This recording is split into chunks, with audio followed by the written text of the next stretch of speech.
নীলফামারীর জলঢাকায় কলেজ শিক্ষক পরিষদ ২০২৫ নির্বাচন অনুষ্ঠিত হয়েছে। সাইফুল ইসলাম মানিকের পাঠানো তথ্য ভিডিও চিত্রে দেখুন বিস্তারিত।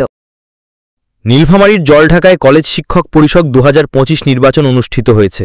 সোমবার সকাল ১১টা থেকে উপজেলার শিমুলবাড়ি সরকারি ডিগ্রি কলেজে উক্ত শিক্ষক পরিষদে ১ বছর মেয়াদী নির্বাচন অনুষ্ঠিত হয়। এ সময় ৫২ জন ভোটারদের ভোটে উক্ত নির্বাচনে ৩টি পদে প্রতিদ্বন্দ্বিতা করেন ৭ জন প্রার্থী। তাদের মধ্যে হলেন সম্পাদক পদে ২ জন গজেন্দ্রনাথ রায় ও তানজিমুল ইসলাম লেলিন, সহ সম্পাদক পদে মশিউর রহমান ও শাহ আলম। এছাড়াও কোষাধ্যক্ষ পদে অংশ নেন ময়নুল হোসেন খান, মিজানুর রহমান এবং আরাফাত হোসেন রাজু।